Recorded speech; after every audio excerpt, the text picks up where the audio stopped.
Assalamualaikum warahmatullahi wabarakatuh. Selamat pagi semuanya.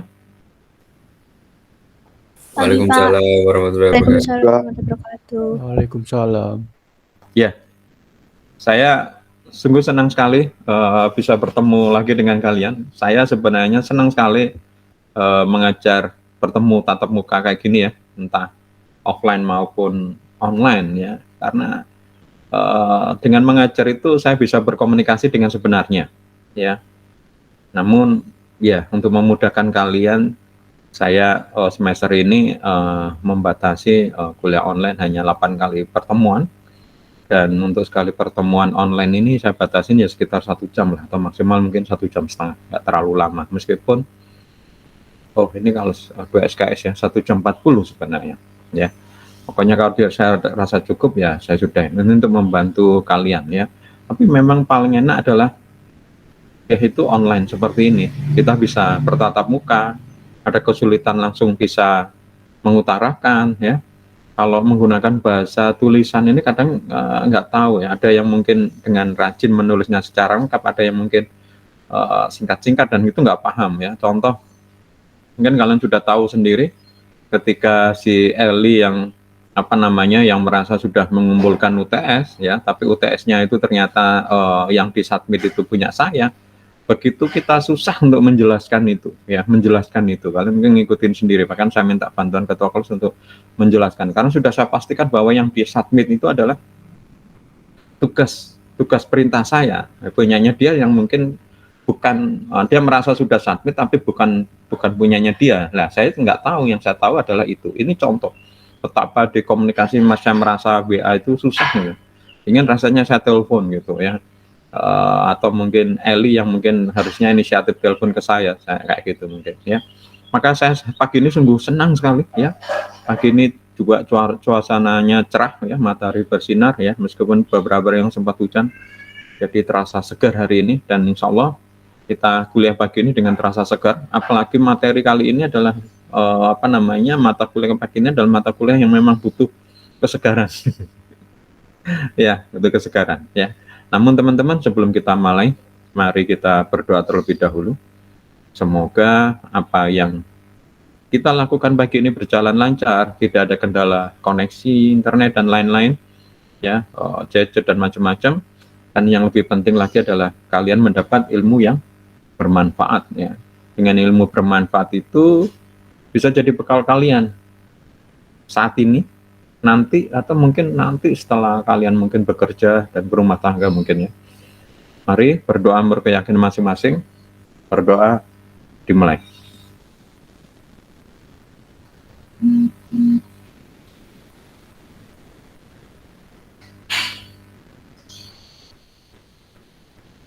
Berdoa dicukupkan. Oke, teman-teman, seperti yang saya sampaikan tadi, mata kuliah atau skill ini, yaitu public speaking ini memang butuh keceriaan, kesemangatan ya. Maka biasanya ketika saya misalnya harus memberikan public speaking, entah training, entah seminar atau apapun ya sifatnya public speaking, biasanya memang saya berusaha untuk membuat suasana pagi itu sebelum itu segar, senang, ceria, semangat ya. Dengan cara apa? Ya, biasanya saya berolahraga, terus kemudian malamnya tidur yang cukup ya, terus kemudian menikmati sesuatu yang menyenangkan, misalnya mendengarkan radio, mendengarkan musik ya, mengerjakan sesuatu yang menyenangkan dulu gitu.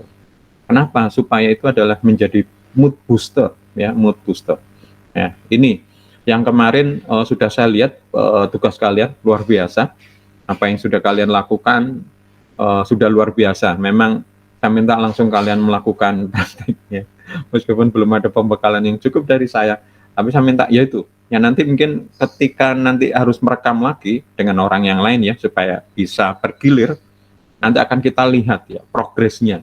Ini loh, ketika masih awal belum belajar public speaking, kemudian mulai belajar public speaking, makin baik ya. Nah, kemarin pun meskipun belum benar-benar belajar secara penuh public speaking, toh kalian sebenarnya sudah bagus. Jadi intinya apa sih sebenarnya? Adalah keniatan. ya, keniatan dan persiapan, ya. Maka sebenarnya kunci untuk membunuh ketakutan kita berbicara di muka umum, public speaking, itu adalah hanya satu, persiapan. Ya, maka kemarin saya minta kalian untuk menuliskan persiapan apa yang harus dilakukan. Ya, ada yang jawabannya bagus, ada yang jawabannya kurang gitu. Lah, maka sekarang kita teruskan. Bagaimana sih cara membunuh ya ketakutan yang mungkin akan terjadi ketika kita melakukan public speaking?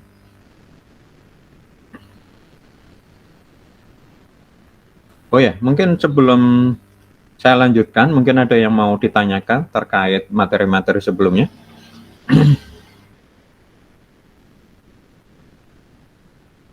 Ada? Kalau nggak ada, kita lanjutkan ya. Jadi kemarin kita sudah melihat ya, ada 3 hal yang terkait dengan public speaking. Yang pertama adalah audience, kemudian kita sendiri, dan isi yang mau disampaikan. Dua hal ini, yaitu speaker, kita sendiri, dan konten itu bisa kita siapkan. Ya, maka memang sebenarnya cara membunuh ketakutan berbicara di depan umum itu adalah persiapan. Karena apa? Dengan persiapan ini maka dua dari 3 elemen ini sudah kita kendalikan. Ya, yaitu kita speaker dan kemudian konten. Lah, audiens ini bagaimana untuk mengendalikannya? Biasanya kalau saya akan bertanya dulu ke pengundang, ya, misalnya panitianya, siapakah yang nanti jadi audiens.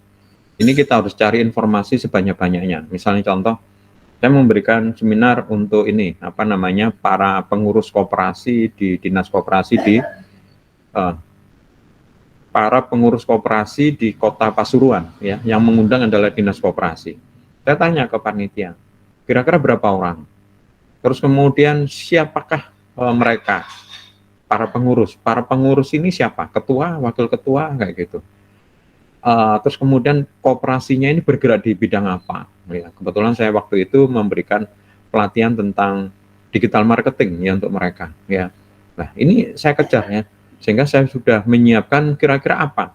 Ketika saya mengetahui bahwa audiens saya misalnya tidak terlalu update tentang teknologi informasi, maka saya harus memberikan konten-konten yang sifatnya banyak gambar, banyak video, ya, sesuatu yang menyenangkan, ya, dibanding sesuatu yang terlalu berbau-bau IT kayak gitu. Supaya kayak gitu, ya. Ini contoh. Saya malah pernah memberikan pencerahan gitu ya di acara 17 Agustus, yaitu biasanya di malam syukuran itu di sebuah kampung malah. Wah ini berat sekali. Terus terang, saya tanya siapa yang datang? Warga, seluruh warga, mulai anak kecil sampai orang tua. Laki-laki, perempuan, tua muda, pekerjaan macam-macam. Ini terus terang berat bagi saya, ya. Saya bingung. Maka waktu itu saya masukkan humor-humor, ya, humor-humor, banyak-banyak sesuatu yang sifatnya humor, ya, supaya memang tujuan mereka nggak hanya sekedar pengetahuan aja, hiburan kayak gitu, ya. Oke, kita mulai. Kemarin kita sudah sampai sini, ya. Yaitu yang pertama kita harus mengetahui audiens, ya. Mengetahui audiens seperti tadi itu. Audiens yang harus kita kenal adalah yaitu tadi, misalnya siapakah mereka, mulai dari demografi, geografi, sampai sampai perilakunya, behavior, ya. Kita akan tanyakan. Nah, dari kemudian itu maka kita akan berusaha untuk seperti mereka. Misalnya contoh, beberapa tugas yang kalian kerjakan sudah sangat bagus. Ketika audiensnya itu misalnya anak-anak, kalian menggunakan banyak gaya bahasa untuk anak-anak, berbicara dengan anak, itu sudah benar, ya. Kemudian berikutnya ketika kita melakukan public speaking, kita harus mengetahui feelings dari audiens, ya. Apakah mereka misalnya bosan, ini yang sebenarnya kita tahu, ya. Tapi kita harus bagaimana caranya seperti itu. Nah, kemudian berikutnya adalah yang kedua, yaitu adalah speaker, itu adalah kita, ya. Nah, ini yang kemudian yang bisa menakutkan ini tolong kita hindarin, ya. Kita hilangkan, ya. apa sih yang sebenarnya yang bikin kita takut? Ya. Saya melis beberapa hal yang menakutkan ya. Yang pertama apa yang sering saya tanyakan ketika ke mahasiswa untuk mata kuliah public speaking ini, ya jawabannya hampir sama dengan kayak kalian kemarin jawab ya. Misalnya mata mereka memandang ke kita ya, takut takut apa namanya tidak diperhatikan atau sebaliknya terlalu diperhatikan. Ya, lah ini harus kita ini. Makanya kemarin ketika saya memeriksa tugas kalian, saya memberikan masukan-masukan. Contoh misalnya, karena mereka terlalu memberikan perhatian ke kita, mata memandang kita, maka penampilan kita harus oke, ya. Meskipun mungkin acaranya mungkin formal atau apapun, kita kalau bisa pakai pakai apa ya, baju yang pantas, gitu. Baju yang pantas. Saya lihat beberapa teman presentasinya sudah melakukan itu, ya, sudah melakukan baju pantas, ya. Nah, termasuk juga kalau terpepet adalah sepatu, ya. Nah, sepatu kalau perlu disemir dulu kalau misalnya sepatunya kulit kayak gitu. Atau sepatunya misalnya sepatu kets atau apa, ya dicuci dulu, ya. Karena semuanya mereka akan memperhatikan dari ujung rambut sampai ujung kaki. Ya itu misalnya. Dengan kalau kita sudah memperhatikan semua baju apapun bahkan sampai sapu, kita akan pede, senang gitu. Karena memang pada dasarnya mereka memang ya memperhatikan kita, ya. Terus kemudian juga misalnya contoh takut mereka tidak memperhatikan kita. Ini sebaliknya, kalau tadi takut mereka selalu memperhatikan kita, lah takut mereka tidak menghiraukan kita. Maka ini kaitannya adalah kita harus menyiapkan, ya, menyiapkan materi yang cukup yang bisa membuat mereka tertarik sama kita, ya. Jadi apa-apa yang menakutkan kalian tolong di list, ya. Kemudian kalau saya misalnya sebelum mulai itu adalah berdoa, ya, berdoa terlebih dahulu menggunakan doanya Nabi Musa, ya, yaitu Robis rohli sodri wayasirli amri wahlul uqdatam min lisani yafqahu qawli. Ini yang untuk pemula agama Islam, ya, itu doanya Nabi Musa. Doanya adalah, ya Tuhan kami, lunakkanlah lidah saya. Karena apa? Kalau kita ngomong kadang-kadang kaku, ya, semuanya tangan getar, apa-apa kaku, jadi gitu, ya. Lunakkanlah lidah kami, mudahkanlah bahasa kami agar mereka mengerti pembicaraan kami. Nah, ini ketika Nabi Musa berdoa itu karena dia disuruh melakukan public speaking. Nabi Musa disuruh Tuhan ya Allah, ya, untuk melakukan public speaking di hadapan pemimpin pada waktu itu, berarti presiden gitu, ya, dan jajarannya, ya, menteri-menteri, para pejabat-pejabat. Bayangkan misalnya seperti saya, kemudian Yusuf, besok kamu harus public speaking di hadapan Presiden Jokowi, menteri-menteri kabinet pembangunan, sama pejabat-pejabat lain. Wah, apa nggak grogi saya, ya, grogi gitu. Maka saya berdoa seperti itu, ya. Jadi itu kalau saya kuncinya, ya, berdoa dulu. Untuk kaum muslim itu silakan ceknya, kalau enggak apa namanya detailnya mungkin bisa ambil di Google, ya, kalau enggak cari di Al-Quran. Saya lupa suratnya ketika itu yaitu Robis rohli soderi wayasirli amri wahlul uqdatam min lisani yafqahu qawli. Ya, itu yang selalu sudah saya lakukan sejak SD, karena waktu itu saya ingin dapat, karena waktu SD itu saya sering melakukan public speaking, ya. Sudah SD. Kenapa? Karena saya menonjol mungkin, ya. Jadi sering mewakili sekolah, ya. Lomba baca puisi misalnya. Saya juara, ya. Sekelurahan, tapi sekecamatan kalah.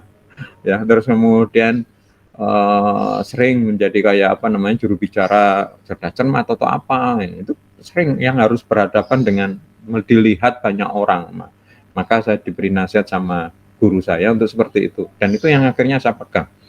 Dan itu ternyata manjur ketika kita ngomong itu terus sampai benar-benar kalian naik ke mimbar, itu membuat kalian tenang. Ketika kalian naik mimbar itu langsung otomatis kalian hilang itu ketakutan semua.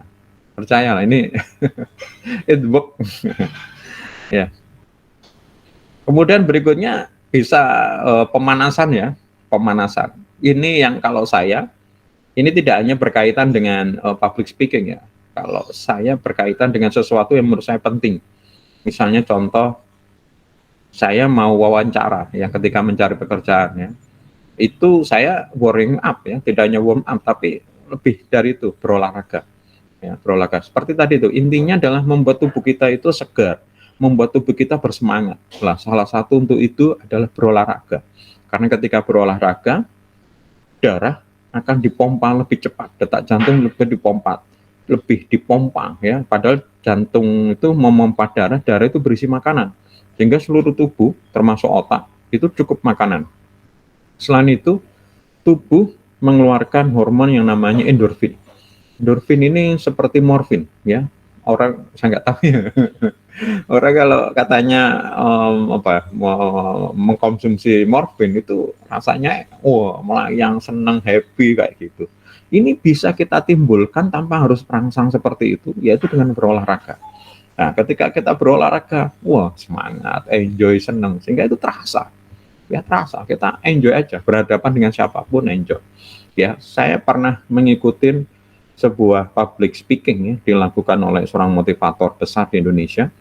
Ya, saya kebetulan panitia sebenarnya. Jadi saya tidak duduk peserta, saya di belakang gitu ya. Saya lihat siapa itu public speakernya di belakang sebelum masuk, olahraga. olahraga. Benar-benar seperti olahraga ya, jadi kayak pemanasan gitu ya, seperti di foto ini, tapi benar-benar olahraga ya, meloncat-loncat, kayak kita pemanasan waktu kita olahraga dulu ya, seperti itu. Saya gitu, kemudian dia loncat-loncat push up padahal dia sudah pakai baju apa namanya, sudah baju presenter yang pakai jas, kayak gitu, pakai dasi kayak gitu. Ya, ini mungkin dia kelupaan mungkin ya, pemanasan. Tapi harusnya pemanasan itu dilakukan mungkin tidak sesaat ya. Kalau olahraga sudah pakai jas gitu, seumulan ya. Nah, ini yang penting. Ini, yaitu adalah jam terbang. Ya. Ketika kalian memiliki jam terbang dengan berbicara cukup banyak, kalian akan mengurangi ketakutan. Ya. Maka ketika saya memberikan tugas itu, sebenarnya kalian sudah punya jam terbang. Ya, maka nanti saya minta ketika ada belajar mandiri, tolong yang presentasi, jangan yang kemarin, putar lagi semuanya. Kan masih ada lima orang kan, kemarin 2, besok 2 orang yang lagi, ya, besok lagi siapa yang belum, ya, sehingga nanti jam terbangnya itu utuh, maksudnya semuanya ada. Bahkan nanti kalau kita sudah lulus, maksud sudah selesai mata kuliah public speaking, insya Allah mungkin kalian sudah minimal punya jam terbang berapa. Ya, kemarin memang masih pendek ya, kalian ngomong cuma berapa dan masih belum berhadapan dengan audiens benaran. Maka memang sebenarnya ini adalah urusan jam terbang. Ya, orang mengatakan jam terbang karena berkaitan kayak pilot ya. Pilot itu kalau jam terbangnya semakin baik, cara menerbangkan pesawat itu enak sekali. Ya, mungkin kalian pernah merasakan ya, dimana kalau pilot anyaran gitu, ketika kita take off itu, rasanya hati kita itu turun ke bawah, dan ketika kita landing, waduh, kayak terantuk batu kan ya. Nah, tapi yang pengalaman, yang sudah sepuh gitu ya, sudah jam terbangnya tinggi, ketika landing itu tak terasa ya. Saya sering-sering membandingkan ya, saya nggak mau nyebut merek di sini. Ada beberapa penerbangan, ada beberapa perusahaan penerbangan yang pilot-pilotnya itu sudah kawakan ya, tapi mungkin ada perusahaan penerbangan yang pilotnya ini jam terbangnya masih kurang karena mungkin pilotnya masih baru-baru. Sedangkan ini saya lihat mesti selalu ditandem, pilot kawakan, pilot baru. Sedangkan yang perusahaan penerbangan ini masih muda-muda, bahkan pernah itu saya lihat ketika kita sama-sama masuk menunggu pesawat, saya lihat, pilotnya kok barusan lulus SMA. Akhirnya, ya Allah, ini saya serahkan nyawaku padanya. Ya kayak gitu. Ya, jadi jam terbang harus sering latihan. Ya, termasuk juga adalah ketika meskipun sudah punya jam terbang tinggi, ketika mau melakukan public speaking, kalian harus melakukan latihan, yaitu simulasi. Ya, ini simulasi. Contoh, sudah 2 bulan ini saya membantu mahasiswa sistem informasi UNER, melakukan kegiatan yang dinamakan pengabdian masyarakat.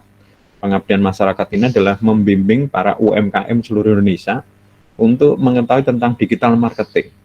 Ya, yang pertama yaitu ketika webinar itu saya memang ya saya.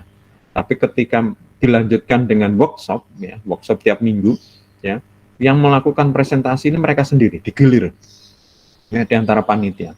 Nah, tapi sebelum acaranya itu ada simulasi. Ya, jadi acaranya mesti hari Senin, kita simulasinya latihannya itu hari Sabtu.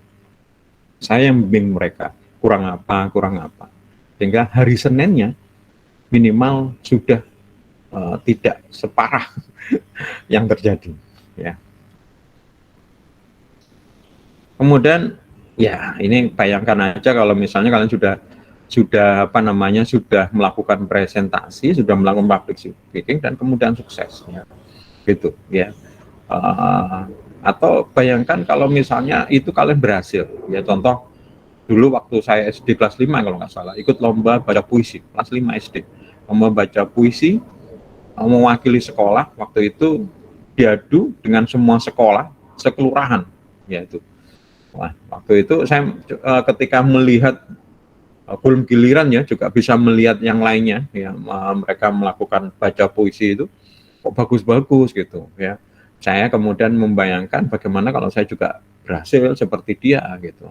Harus bisa seperti itu. Dan alhamdulillah memang juara ya, tapi ketika beradu sekecamatan ya, kalau sekelurahan sekelurahan memang ya itu masih nggak terlalu banyak sekolahnya. Kalau sekecamatan meskipun satu kelurahan cuma hanya diwakilin 2 kalau nggak salah, sudah mereka sudah kualitasnya sudah bagus ya. Nah ini juga bisa kita lakukan ya, yaitu adalah mengunjungi tempatnya ya. Misalnya contoh, mungkin kalian pernah melakukannya kayak hal ini. Siapa yang ikut SBMPTN ya? Krisanti ikut SBMPTN nggak? Iya Pak, ikut. Nah, kamu dulu SBM tesnya di mana? Di Unesa Ketintang Pak. Sebelum tesnya itu kapan? Maksudnya hari apa? Waktu itu saya hari Jumat. Nah, hari Kamis kamu datang nggak untuk mengecek lokasi? Enggak Pak, waktu itu nggak dibolehin ngecek ke lokasi soalnya kan lagi pandemi gini. Oh, jadi iya. itu dikasih kayak denahnya gitu loh Pak. Iya. Jadi kita bisa tahu di mana lokasinya. Terus waktu datang itu ada security-nya, jadi kita bisa tanya tempatnya gitu. Ya, mohon maaf ya. Jadi memang masa pandemi ya.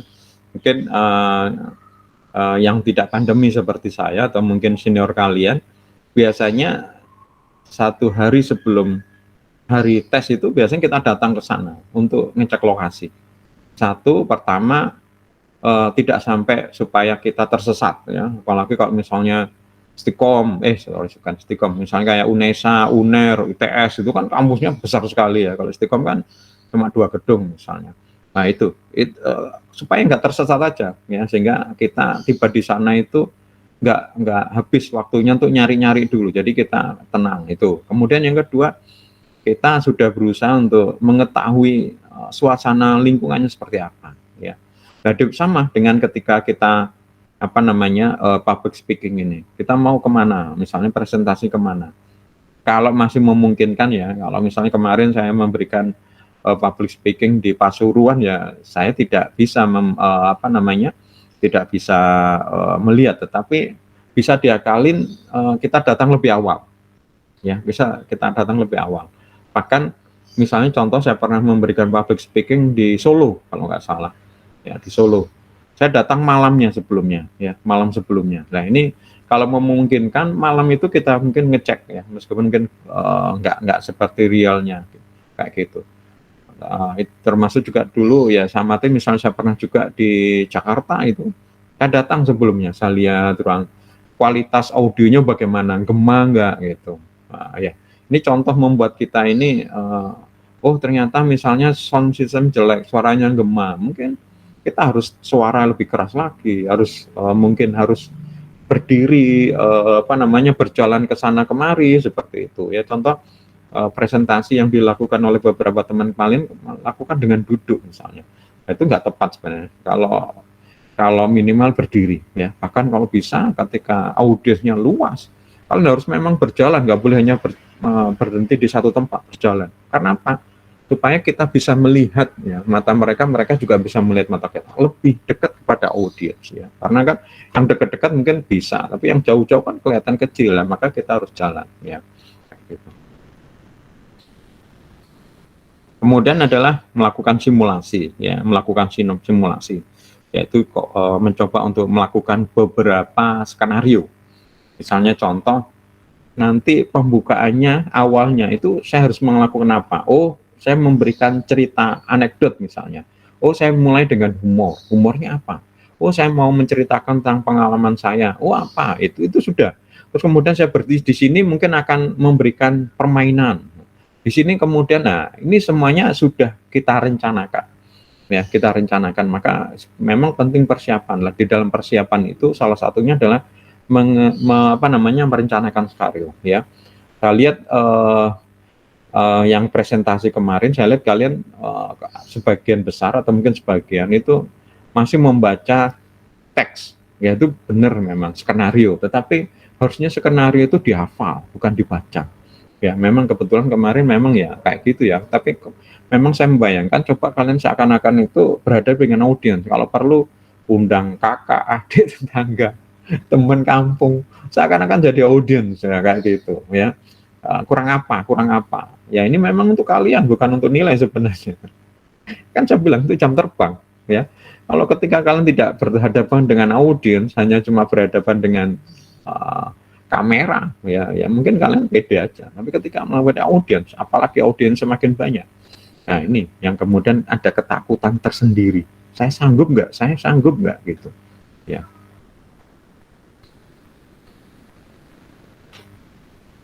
Yang bagus adalah kalian masuk website namanya TED.com ya. TED.com ini sebuah kegiatan nirlaba ya, yang dilakukan sebuah organisasi ya, yang memberi kesempatan kepada orang-orang untuk mengutarakan gagasan, idenya atau apa, tapi hanya diberi waktu 10 menit ya. TED.com ini konsepnya adalah orang bisa jadi public speaker siapapun, tema apapun, cuma harus 10 menit kalau nggak salah, 10 menit atau berapa ya. Saya dulu suka melihat TED.com ini, dan alhamdulillah TED.com masuk ke Indonesia sebenarnya, bahkan masuk Surabaya ya. TED.com Surabaya TED Surabaya atau apa itu, nah itu ada sekarang ya. Coba kalian nggak tahu kalau zaman pandemi ini ya, ikut bergabung dengan mereka, minimal melihat dulu sebagai audiens ya, karena itu memang sifatnya terbuka ya, orang bisa melihat ya.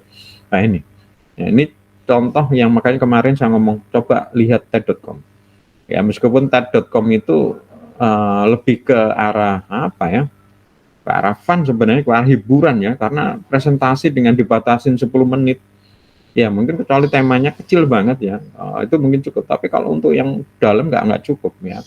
Dan dengan jadi ya itu memang untuk cuma kita latihan tapi mereka mau jadi audiens kita, nah, kan kita kayak gitu. Jadi itu cobalah kalian ngikutin TED.com ya, itu adalah bisa untuk belajar. Ada pertanyaan sampai sini?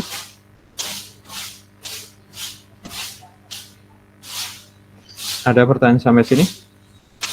Kalau nggak ada, kita lanjutkan dengan tips-tips melakukan public speaking. Ya, apa yang harus kita lakukan ketika kita harus melakukan public speaking?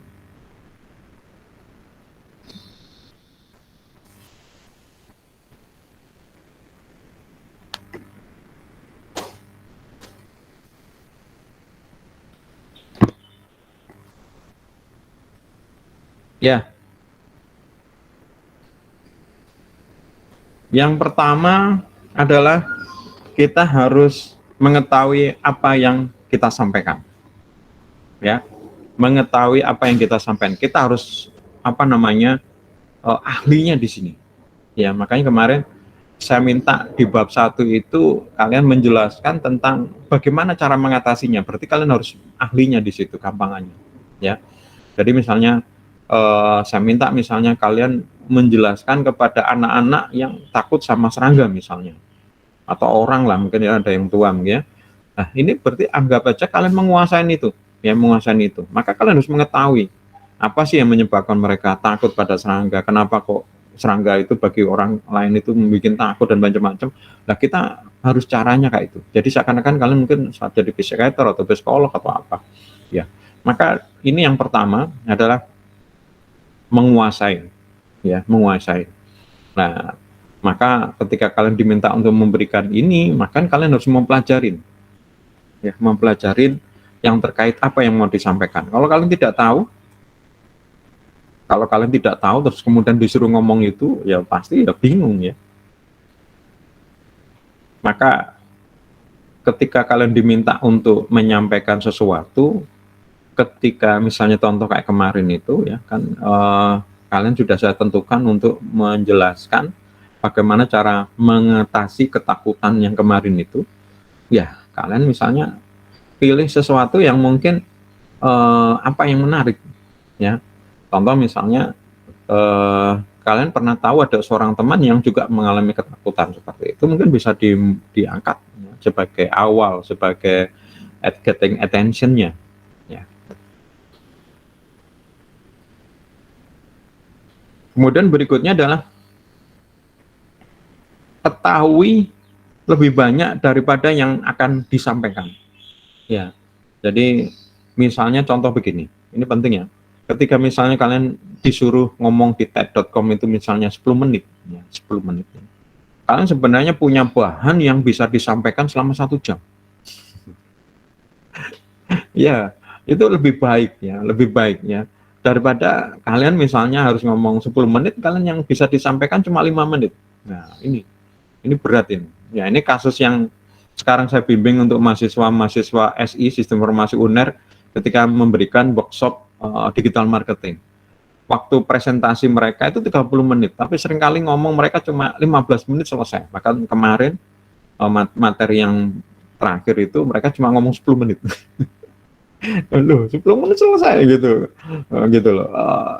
Bagaimana mereka paham ya, ini berarti mereka menguasai mungkin nggak begitu banyak ya. Makanya kemudian saya berikan saran, coba kamu jelaskan ini, sehingga mungkin akan lebih banyak lagi waktu yang dipakai ya. Bayangkan waktunya 1 jam dibuat presentasi 30 menit, tanya jawab 30 menit.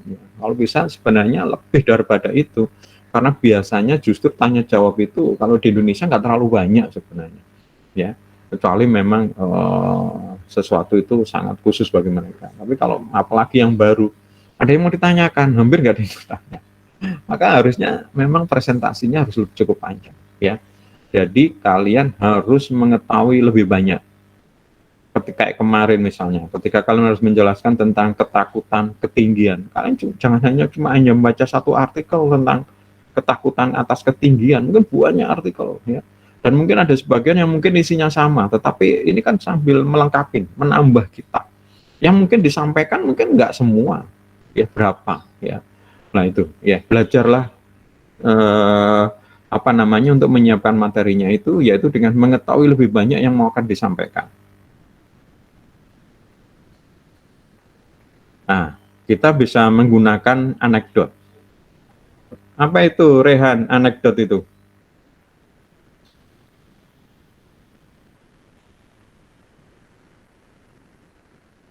Nggak dengar suaranya, Rehan. Kamu mungkin belum on kan itu kameramu.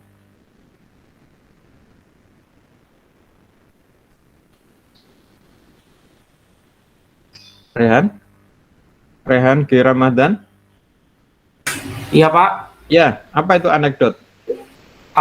Teks yang ini Pak, teks anekdot kan Pak? Ya. Ini Pak, anekdot itu sebuah cerita yang paling singkat dan lucu Pak, dan menarik, yang mungkin itu menggambarkan kejadian atau orang yang sebenarnya itu Pak. Itu anekdot. Yes, betul sekali ya. Kita bisa mulai dengan anekdot ya, sebuah kisah yang lucu gitu ya. Ya biasanya kadang-kadang kalau para public speaking itu biasa dimulai dengan itu ya, para ustadz dimulai dengan itu. Kemarin saya bertemu dengan teman saya yang asli Madura. Terus gitu ya, contoh anekdot ya. Ini bisa ya ditambahin dengan bumbu-bumbu ya. Bahkan di beberapa audiens ini mereka senang yang banyak humornya. Sehingga mungkin iki isine ceramah, oh, isine Pak public speaking ngopo stand up comedy yo banyol tok ya kayak gitu ya. Jadi bisa kita gunakan humor ya, salah satunya bentuknya misalnya anekdot. Kemudian bisa kita gunakan ya tadi cerita-cerita tentang kita ya, sesuatu yang berkaitan dengan kita, personal stories ya, pengalaman kita yang pernah kita alamin yang terkait dengan yang mau disampaikan. Ini yang biasanya saya sampaikan karena saya tidak ahli membuat anekdot. Saya tidak ahli nih bagaimana membuat humor, maka saya biasanya lebih senang pakai ini, personal stories ya. Entah personal stories punya saya, punya atau personal stories orang lain yang kemudian saya kutip. Nah, atau mungkin personal stories punya orang lain yang saya baca atau saya ketahuin. Nah itu. Jadi ini menarik karena dengan personal stories ini kadang-kadang merasakan bahwa itu adalah human. Artinya itu ya, itu kejadian sama dengan saya, dengan kita gitu ya. Kalau pakai personal stories itu semakin mendekatkan. Ya, kalau mau lihat ceramah-ceramahnya para ustadz itu biasanya juga banyak terkait dengan personal stories, cerita-cerita tentang dia. Ya.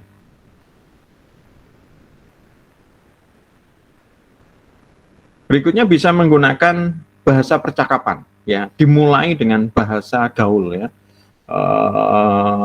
Jadi memang kita harus menggunakan bahasa resmi ya, bahasa formal. Tapi bisa diawalin atau disisipin di dalamnya dengan bahasa-bahasa daerah ya, bahasa daerah nggak apa-apa ya, bahasa pergaulan bukan bahasa daerah, bahasa pergaulan artinya yang sesuai ya dengan segmennya ya. Contoh tadi pagi saya mendengarkan ceramahnya Dr. Aam Aminuddin, itu ustadz favorit saya ya. Ini orang Sunda ya, orang aslinya orang mana saya lupa. Nah, dia tinggal di Bandung dan dia termasuk ustadz yang cukup terkenal di daerah sana. Seringkali di dalam ceramahnya ini dia dosen komunikasi ya, dosen komunikasi Unisba kalau nggak salah, Universitas Islam Bandung, doktornya. Itu di sela-sela itu dia sering menggunakan bahasa apa namanya, bahasa Sunda ya. Bagi mereka senang kadang-kadang tertawa-tawa. Saya yang mendengarkan kadang garuk-garuk ya. Makanya ini pernah saya protes ini. Loh, kok diprotes Pak Yusuf? Ya kebetulan saya pernah ke Bandung dan mengikuti kajian dia. Ya, setelah selesai pengajian saya bilang, kalau memberikan kajian tolong menggunakan bahasa Indonesia semua, jangan pakai bahasa apa namanya Sunda. Saya ini orang bukan Sunda loh, tapi selalu mendengarkan ceramah sampean. Saya nggak paham gitu loh. Ya jawabannya apa? Saya audiensnya orang Sunda gitu, berhadapan. Jadi direkam di live ya, apapun ya. Tapi yang diajak ngomong ini orang Sunda, maka dia memberikan itu.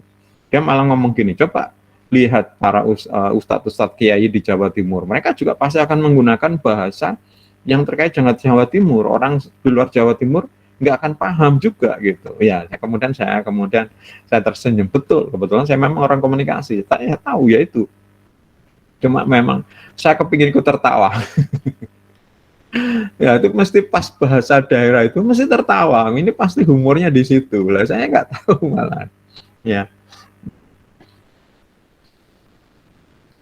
Maka dan berikutnya adalah jangan sampai kita lupa untuk mengatakan ya. Jadi yang pertama apa? Iqbal, tips yang nomor 1 apa?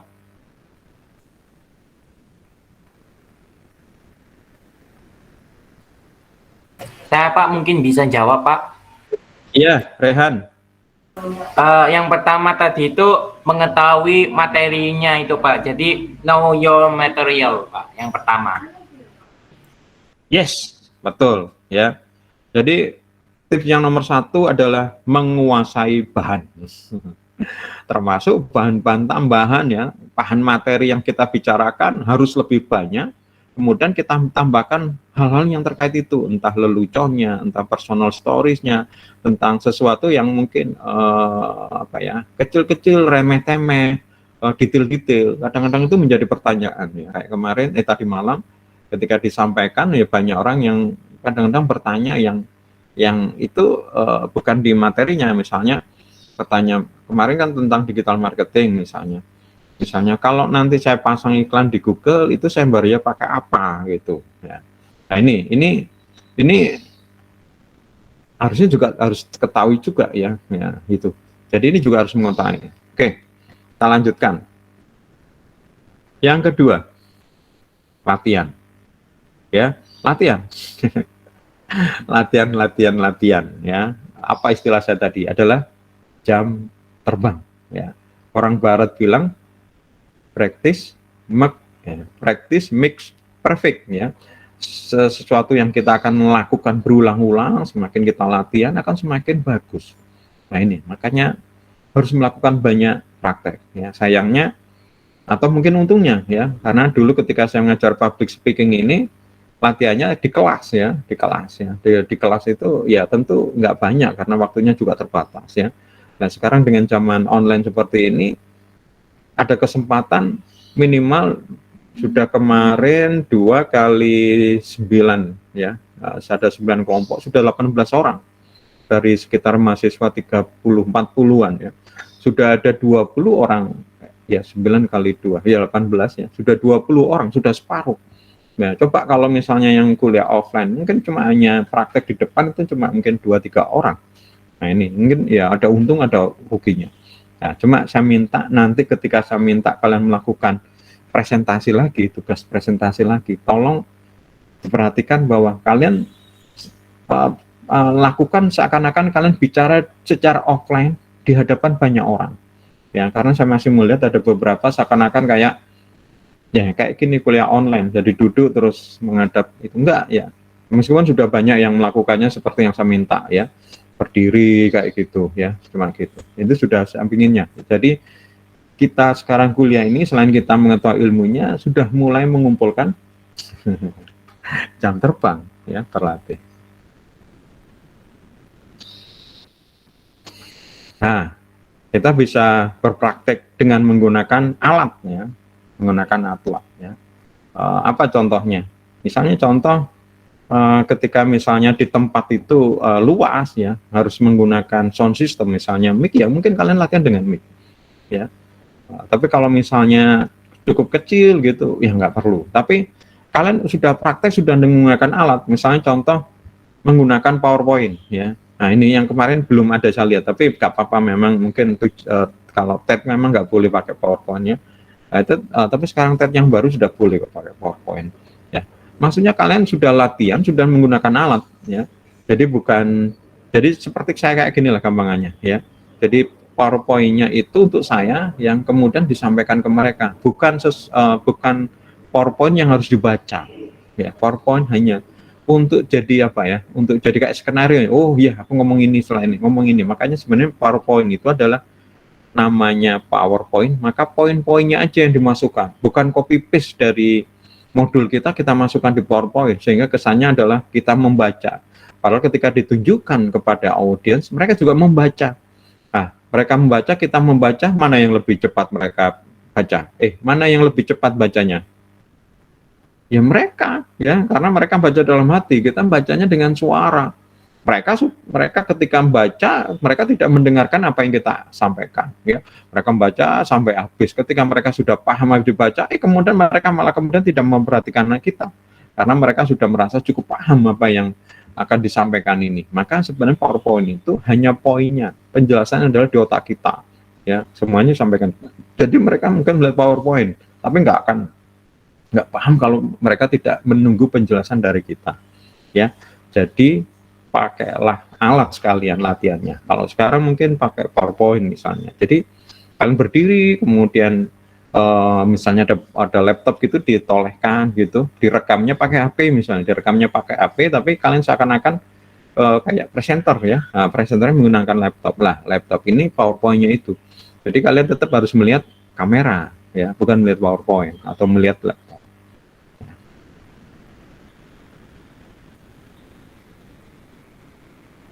Nah, berikutnya adalah kita juga bisa berlatih untuk melakukan pausing ya. Apa itu pausing? Pausing itu berhenti ya. Berhenti sejenak. Kenapa kok perlu berhenti sejenak? Karena ternyata kemampuan manusia untuk bisa konsentrasi itu adalah selama 15 menit. Ya, setelah 15 menit otak ini kayaknya sudah capek ya. Nah, ini maka harus pausing.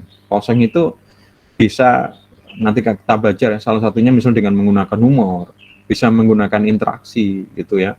Kalau saya biasanya saya gunakan untuk tanya jawab ya, berinteraksi ya.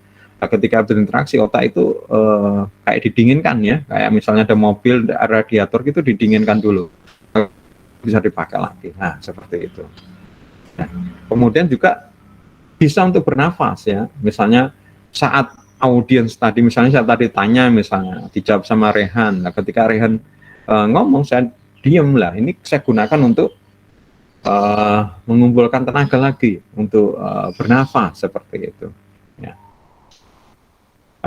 Krisanti pernah nggak bicara di muka umum selama pengalaman hidup mulai SD sampai sekarang? Pernah, Pak. Apa itu? Waktu itu saya pernah pidato bahasa Inggris waktu SD, itu lomba gitu, Pak. Ya, bagaimana rasanya waktu itu ketika kamu melakukan itu? Deg-degan, Pak, soalnya diliatin banyak anak juga, terus nervous gitu. Ya, apa yang kamu lakukan waktu itu sebelum acaranya? Ya saya ngafalin materi, kayak memahami materi apa yang mau saya sampaikan itu. Terus saya ya berdoa gitu, biar tenang. Ada latihannya nggak? Ada, Pak, waktu itu sama kakak pembimbing saya waktu itu. Ya itu namanya persiapan ya. Saya dulu ketika lomba yang baca puisi itu pun juga ada latihannya, langsung dibawa guru saya. Ya kurang apa kayak gitu ya. Jadi meskipun saya yang paling paling baik ya, kelas yang paling baik waktu itu ya, sehingga saya yang ditunjuk sama sekolah untuk mewakili, tapi tetap saya dilatih ya, dan saya harus patuh ya sama pelatih tadi itu. Pak sebenarnya guru bahasa Indonesia saya sebenarnya. Ya itu, bahkan kemudian ketika lomba diantar sama dia ya, bareng ya. Ini contoh ya. Jadi salah satu yang kita latih juga adalah melakukan pause ya, melakukan pause. Pause itu banyak hal yang bisa dilakukan ya, humor, bikin cerita ya. Kalau saya adalah salah satunya adalah saya gunakan harus sebagai interaksi dengan user ya. Misalnya contoh, ada yang bertanya sampai saat ini sudah masih semua paham, atau kalau ada yang belum paham siapa yang mau tanya, atau saya gunakan untuk aksi.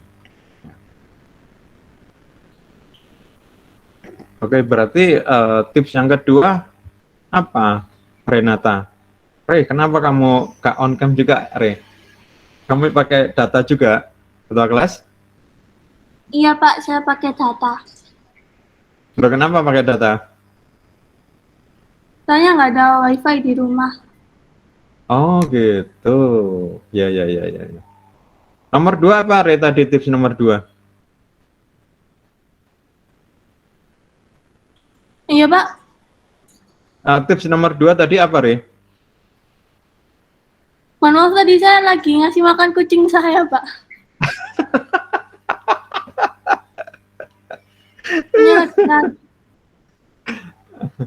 Ya, oke. Renata sambil enak ya kuliah online kayak gini ya. Bisa sambil makan, bisa sambil beri makan, bahkan bisa sambil kora-kora. Ini ada mahasiswa apa tuh, saya tanya, lagi ngapain? Lagi kora-kora, Pak. Ginanjar, tips nomor 2 apa?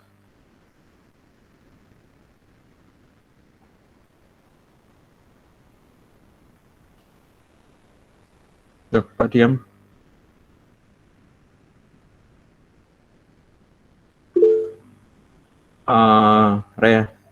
Jangan Rehan lah, Rehan sudah sering jawab. Ikra, Ikra Akbar, tips nomor 2 apa?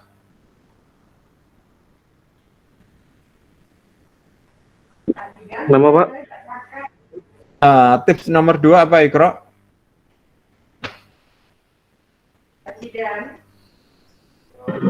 Menceritakan pengalaman pribadi, Pak. Ya, itu salah satu. Tapi poinnya di tips nomor 2 apa?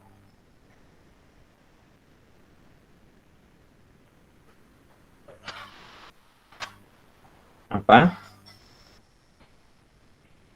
Angela, mungkin bisa melengkapi. Angela Jessica. Oh, ada yang jawabnya via chatting ya. Bentar, saya baca dulu. Oh, maaf Pak, terlambat internet saya.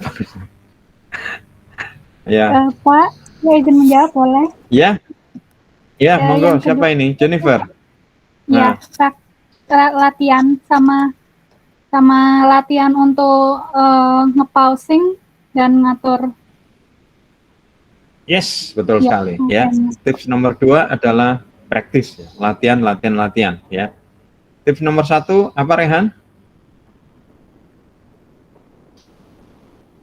Nomor 1 tadi Nomor Pak. 1 adalah menguasai bahasa. Oke. Ya. Ya. Oke, sekarang kita lanjutkan tips nomor 3. Tips nomor 3 adalah ini yang penting, ya. Juga mengetahui siapa yang kita ajak bicara. Maka kan biasanya saya kalau mengajar di audiens yang pertama kali bertemu dengan saya, biasanya saya ngajak kenalan, ya, kayak dengan kalian. Ini kan saya pertama kali bertemu dengan kalian, maka kemarin saya mengenalkan diri, saya minta juga kalian mengenalkan diri. Tapi setelah nanti kuliah lagi dan mungkin ketemu lagi dengan saya tidak akan melakukan hal ini. Kenapa? Ini penting, ya. Dengan kita semakin mengenal, ini akan semakin lebih hubungan kita itu. Nah, kayaknya kemarin kan saya bilang kalau kalian presentasi di hadapan teman-teman kalian pasti nggak ada tantangan karena kalian sudah kenal. Makanya saya ketika ngajar public speaking ini yang offline, ya, ketika saya minta mereka maju ke depan, mereka pada dasarnya enjoy, nggak masalah. Karena apa? Yang dihadapi ini teman-temannya mereka. Nggak akan grogi, nggak tak apa. Tapi problemnya ketika kalian menghadapi audiens yang tidak kalian kenal, maka sebenarnya kuncinya di sini, ya. Ketika kalian grogi, takut, biasanya ini karena ini, yaitu takut sama audiensnya. Nah, kalau misalnya meskipun ini bukan online, ya, offline gitu, ayo Krisanti maju ke depan presentasi. Oke Pak, gitu. Karena yang dihadapin ya teman-teman kalian ini semua, karena sudah saling mengenal. Maka di sini kita harus mengenali audiens supaya kita bisa ngomong dengan pas. Lah kalau kalian misalnya saling mengenal, misalnya kalian bisa menyapanya atau apa. Seperti saya juga mungkin sudah berusaha untuk mulai mengetahui, misalnya Renata ternyata internetnya pakai data misalnya atau lain. Saya semakin paham, ya. Nah, dengan tugas yang kemarin itu, ya, cita-cita kalian atau apa, ini saya berusaha untuk lebih kenal kalian. Nah, ini sehingga apa? Saya berusaha untuk mengetahui audiens saya. Ya, nah, ini di dalam mengetahui audiens ini kita bisa memberi sapaan secara personal. Misalnya contoh, kalau saya biasanya ketika ngajar ini biasanya saya ngomong siapa yang sudah sarapan gitu, ya. Saya tanya sarapan apa gitu, atau siapa yang mungkin saya kenal gitu, saya sapa, kamu sudah sarapan belum gitu, ya. Nah, ini contoh, ya. Ini kita bisa memberikan sapaan secara personal, maka kita mungkin harus bisa mengenali audiens kita. Kalau perlu beberapa hal yang itu kita kenal, ya. Contoh misalnya saya lihat misalnya di dalam sebuah pengajian yang rutin, ya, pengajian rutin di mana ustadznya itu rutin datang ke situ, dia biasanya berusaha untuk mengenal salah satu audiensnya. Kenapa? Dijadikan contoh, bukan contoh jelek-jelekan, tapi ini supaya mereka itu enjoy, gitu, menikmatin, ya, seperti itu, ya.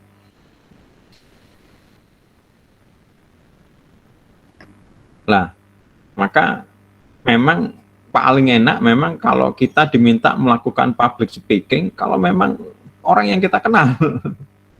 Ya orang yang kita kenal ya teman kita, saudara kita atau apa. Tapi kalau apa namanya orang yang tidak kita kenal nih bahaya. Ya, itu pun kalau misalnya apa namanya sedikit ya, apalagi banyak, tambah menakutkan ya. Apalagi kemudian berkaitan. Ini pun kadang-kadang kalau kita tahu misalnya gini. Renata, nanti kita ada pertemuan keluarga loh ya, rapat arisan keluarga. Nanti kita diminta kebiasaan di arisan keluarga ini adalah salah satu orang yang diminta untuk ngomong, sembarang ngomong apa. Nah, ini jatahnya kita ini. Saya minta kamu ya, Re, gitu. Ini pun meskipun kenal, tapi mungkin ada beberapa yang kenal ini sudah grokin nanti ya. Waduh, jangan aku ya. Jangan aku Pak gitu. Apa aja deh, lah Papa kemarin sudah, gantian kamu anak pertamaku gitu. Ayo kamu belajar juga saling mengenal misalnya ya seperti itu. Ini aja yang sudah dikenal pun jadi tiba-tiba grogi kita juga takut. Nah ini apalagi yang tidak kita kenal, apalagi tidak kenal ya. Maka memang mengetahui audiens ini adalah salah satu gunanya adalah mengurangi ketakutan kita. Oke, mungkin sampai di sini materinya untuk hari ini. Ya, kita lanjutkan 2 minggu lagi. Ya, pekan depan kalian belajar mandiri lagi. Yaitu adalah mengerjakan tugas yang kami bekerjakan yang dikerjakan secara kelompok. Ingat loh teman-teman, saya selalu menekankan kerjakan secara kelompok. Artinya apa? Satu, kalian bekerja sebagai tim. Ya. Profesi yang berkaitan dengan DKV itu kebanyakan selalu adalah bekerja sebagai tim. Kok tahu Pak Yusuf? Ya, karena dulu perusahaan saya dengan tim itu kebanyakan DKV, pekerjaannya pasti itu berhubungan dengan banyak orang. Ya, nggak mungkin bisa dikerjakan sendiri. Ya, maka di sini harus kalian bekerja kelompok. Ya, bekerja kelompok itu berarti bekerja saling melengkapi dengan kemampuan kita miliki, bukan bagi kelompok. Kamu bikin bab 1, kamu bikin bab 2, kamu bikin bab 3, kamu yang ngumpulkan, kamu yang ngupload ya misalnya. Kalau seperti itu, yang mengerjakan bab 2 nggak tahu bab 1, mengerjakan bab 3 nggak tahu bab 2, bab 1, kayak gitu. Kerjakan secara tim. Kalau perlu, sepertinya bilang, kerjakan dengan aplikasi yang bisa digunakan sebagai barengan, seperti Google Docs. Ya. Kemudian berikutnya, ketika kalian bekerja sebagai tim, maka pekerjaan itu hasilnya adalah tim. Ya, ketika ini jelek, otomatis semuanya juga jelek. Kalau bagus, otomatis bagus. Itu namanya kerja tim. Ketika misalnya ada teman, kamu bagian link ya. Nah, ini juga harus dicek sama teman-teman yang lain. Linknya itu bisa dibuka enggak? Ya, ketika misalnya dia bisa buka, otomatis Pak Yusuf mungkin bisa buka gitu. Karena aku bukan orang yang upload yang sama punyamu gitu. Tapi ketika misalnya enggak bekerja secara tim, baru kemudian ketahuan loh. Nggak bisa dibuka, berarti selama ini kalian nggak kerja tim, karena kalau kerja tim pasti ya nanti akan juga melakukan cek dan recheck ya. Maka sebenarnya di dalam public speaking ini saya akan lebih kuat untuk belajar secara kelompok. Pertama kalian belajar practicing, latihan dengan teman-teman tadi itu ya. Anggap aja mereka sisanya 4 itu sebagai audience. Kita latihan simulasi practicing. Nah, tapi kalian berdiri juga ya. Nah, yang lainnya sebagai audiens melihat kurang apa. Ingat, ini ilmu yang sebenarnya untuk kalian sendiri ya. Dimana semakin banyak latihan semakin bagus untuk kalian. Kemudian yang kedua adalah saling melengkapi ya, saling ngecek ya. Kalau kita kerja sendiri salah ya kita nggak tahu karena kita nggak ngecek sendiri, mengerjakan sendiri. Tapi kalau kita ngerjakan, yang lain ngecek. Yang lain ngerjakan, kita ngecek. Nah, ini semakin bagus ya, semakin bagus, dan jangan diremehkan sesuatu yang memang jadi aturan ya. Contoh misalnya seperti kasus misalnya teman saya dulu waktu SBMPTN ya, dia lupa memberikan nama padahal dia nomor 1 sesekolah dan pada waktu itu dia mewakili sekolah ketika acara sekolah kita diliput TVRI. Waktu TV itu cuma hanya TVRI. Waktu itu ditanyain sama penyiar, ya kita liatin semua ya satu sekolah karena wawancara di tengah lapangan. Tanyain, kita liatin. Kamu nanti cita-cita jadi apa? Ini jadi dokter. Karena pinter ya. Tapi apa yang terjadi ketika lulus semuanya keterima, dia nggak keterima sama sekali. Terus dicari apa? Dia lupa memberi nama, memberi kode nama, ya nomor NIM-nya sama nama di situ. Meskipun nilainya benar misalnya, itu otomatis ini mau diberikan ke siapa? Ya, termasuk juga misalnya aturan masalah keterlambatan. Ya, ada beberapa misalnya tes itu ketika terlambat nggak boleh masuk. Udah selesai, masa depanmu selesai. Harus nyoba lagi tahun depan. Jadi ini penting ya. Misalnya contoh terlambat, ya saya bilang nilainya kurangin. Kalau kemudian salah, ya nggak bisa ya seperti itu. Itu makanya di sini kerja tim, saling melengkapi. Karena salah, semua kena akibatnya. Bukan hanya satu dua. Yang tadi yang melakukan kesalahan, tapi semua. Termasuk juga nanti kalian bekerja di dalam kantor. Ketika salah, yang lainnya kena. Bahkan yang tidak mengerjakan proyek, ya bagian keuangan, bagian sapam. Ketika ini salah, perusahaan ini misalnya harusnya untung tambah rugi, kena juga. Harusnya mungkin dapat bonus, nggak dapat bonus karena untungnya tadi nutupin kerugian yang dilakukan 1-2 orang tadi. Maka disinilah ya saya minta yang awal ini adalah kalian belajar kelompok, belajar tim. Ya, apalagi ini memang memungkinkan karena di situasi pandemi seperti ini kita belajar secara mandiri di rumah. Begitu. Ada yang mau ditanyakan? Hari ini ada tugas Pak Yusuf? Nggak ada. Tugasnya nanti waktu kalian belajar mandiri. Kalau nggak ada, kita akhirin perkuliahan siang ini. Semoga bermanfaat. Saya mohon maaf kalau mungkin ada kata dan tindakan yang tidak berkenan. Terima kasih. Selamat pagi. Assalamualaikum warahmatullahi wabarakatuh. Waalaikumsalam.